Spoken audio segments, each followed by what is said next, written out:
and today I'll be speaking on our paper Edge of Tomorrow Enhancing Efficiency Through Model Integration for ENSO Index Prediction.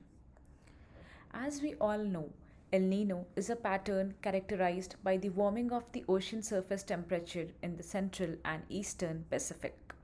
With decreased rainfall, we are already experiencing droughts, less water availability, which in turn has led to increased food price and economic stress.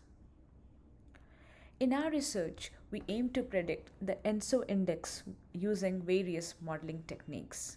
Before we move on with that, let us discuss the motivation and the thought behind this research. When we prioritize accuracy, we often need to include more parameters, which in turn can increase computational demands and resource use, such as carbon and heat production. Conversely, if we are constrained by time, we might rely on simpler base models. Simpler base models will use less energy, thereby emitting less gases in the environment. So, in the end, we need to strike a good balance between a better accuracy and the time execution for the model.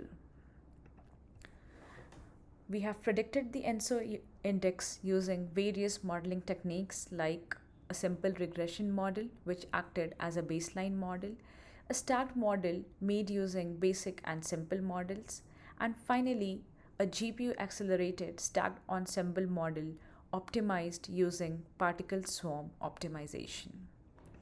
In the ensemble architecture, we have used linear regression, a decision tree regressor, and a random forest regressor. We found that while the baseline model ran quickly, it lacked the accuracy on the test as well as the validation set. On the other hand, the stacked regression model took more time to run but yielded a significantly better accuracy than the linear regression model.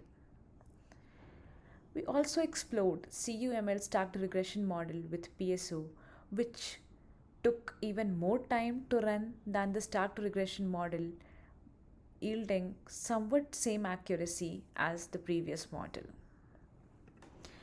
As you can clearly see in the slides, the linear regression model took very less time to run, whereas the stacked regression model took more time than the linear regression model, and the CUML took the highest time.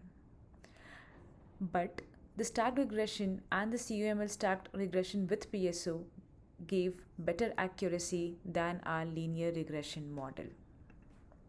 So the key takeaway is, as we strive for higher accuracy, we must also consider the environmental emissions involved. Rather than jumping into complex model right away, we can focus on ensemble methods for achieving good accuracy. Thank you.